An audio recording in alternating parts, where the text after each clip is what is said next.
Hi விவாஸ். இன்னைக்கு December 11 Mahanadi serial என்னாச்சுன்னு சொல்லி பார்க்கலாம்க்கு முன்னாடி சேனல் சப்ஸ்கிரைப் பண்ணாதவங்க மறக்காம சப்ஸ்கிரைப் பண்ணுங்க. இன்னைக்கு என்ன அப்படின்னு சொல்லி பார்த்தீங்கன்னா, இங்க வந்து காவேரி வந்து வீட்டில் உட்காந்து ரொம்ப அப்படியே சோகமா உட்காந்து பழசெல்லாம் யோசிச்சு பார்க்குறாங்க. அதே மாதிரி இங்க ஹாஸ்பிட்டல்ல விஜய் உட்காந்து காவேரியை பத்தி யோசிச்சு பார்த்துட்டு இருக்கிறாரு. ரெண்டு பேரும் சேம் டைம்ல ஒருத்தருக்கு ஒருத்தர் கால் பண்றாங்க. அதனால கால் வந்து பிஸி பிஸின்னு வருது.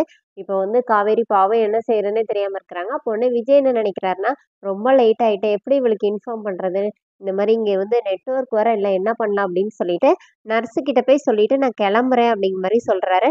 அப்ப நர்ஸ் என்ன சொல்றாங்கன்னா, இல்ல ஒரு அட்டெண்டன்ட் இருக்கணும் சார் அப்படின்னோடனே, இல்ல நான் வந்து டாக்டர் கிட்ட இன்ஃபார்ம் பண்ணிட்டேன் அப்படின்னோடனே சரின்னு சொல்லிட்டு விஜய் கிளம்புறாரு. அதுக்குள்ள இங்க வெண்ணிலாக்கு வந்து ஃபிக்ஸ் வந்துருது.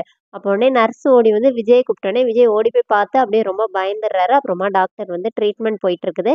இங்கே என்ன ஆகுதுன்னா, பாட்டி வந்து கங்கா கிட்ட சொல்றாங்க, "இன்னுமே அவர் வரலடி. நான் இங்கேயே தான் உட்காந்து பார்த்துட்டு இருக்கேன். கார் வரவே இல்லன்னோனே."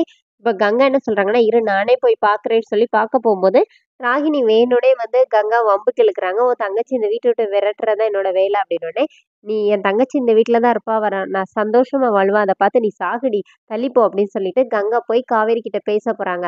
அப்ப காவேரி கிட்ட போய் கேட்குறாங்க, "இந்த மாரி நீ இப்படி இவ்வளோ கஷ்டப்பட்டுட்டு உட்காந்துருக்கிறதுக்கு பேசாம கிளம்புடி. நம்மளே ஹாஸ்பிட்டல் போயிரலாம்ன்னோனே" காவேரி என்ன சொல்றாங்கன்னா, "இல்லக்கா அது தப்பா போயிரும். நான் வந்து காலையிலேயே அவர் கூட போயிருக்கணும். இப்ப போக்கூடாதுன்னோனே, என்னடி அவரு ஒரு ஃபோன் பண்ணி கூட சொல்ல மாட்டேங்கிறாருன்னோனே, அங்க என்ன பிரச்சனையோ தெரியலல அக்கா. நான் கால் பண்ணப்போ அவருக்கு ரீச் ஆகவே இல்ல. அதே மாரி அவரும் எனக்கு கால் பண்ணி ட்ரை பண்ணி பார்த்துருக்கலாம்ல. ரீச் ஆகாம இருந்திருக்கும்ல" அப்படின்னு சொல்லிட்டு காவேரி வந்து விஜய விட்டு குடுக்காமயே பேசுறாங்க. அப்ப உடனே கங்கா என்ன சொன்னாங்கன்னா, "ஆமா புருஷன விட்டு குடுக்காமயே பேசு. நீ சாப்பிட்டியா இல்லையான்னோனே, இல்ல அவர் கூட சேர்ந்து சாப்பிடலான்னு இருந்தேன். நான் தோசை ஊத்திக்கிறேன்க்கா" அப்படின்னோனே, "வீட்ல சாப்பாடு இருக்கு. நான் போய் எடுத்துட்டு வரேன்னு" கங்கா கிளம்புறாங்க.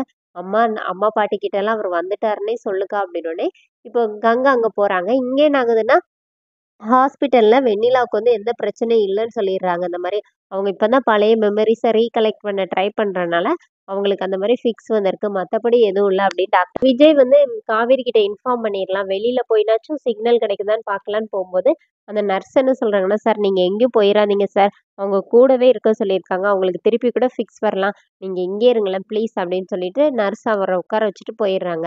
இங்க என்ன ஆகுதுன்னா, கங்கா வந்து சாப்பாடு எடுக்கும்போது வீட்ல வந்து அம்மா, பாட்டி கிட்டலாம் அவரு முன்னாடியே வந்துட்டாராம்மா. அந்த பொண்ணு ஹாஸ்பிட்டல்ல தான் இருக்கா. அவரு தான் வீட்ல இருக்கிறாராம் அப்படிங்கிற மாரி சொல்லி சமாளிச்சுடுறாங்க. இப்ப சாப்பாடு எடுத்துட்டு போம்போது குமரன் கேட்கறாரு, "என்ன ஆச்சு?" அப்படின்னு. அப்ப குமரன் கிட்ட கங்கா உண்மைய சொல்றாங்க. இப்ப குமரன் என்ன சொல்றாருன்னா, "சரி ஏன் ஆளாளுக்கு ஒண்ணொண்ணு நினைக்கிறதுக்கு நானே நேர்ல போய் பார்த்துட்டு வந்துர்றேன்னோனே, அவர் எதுவும் தப்பா நினைக்க மாட்டாராங்க?" அப்படின்னு கங்கா கேட்கறாங்க. "இல்ல, இல்ல அவர் அப்படி நினைக்கிறவரெல்லாம் இல்ல. நானே போயிட்டு வரேன்னு" சொல்லிட்டு கிளம்புறாரு. அதோட என்னோட எபிசோட் ரன் பண்ணியிருக்காங்க. Thank you.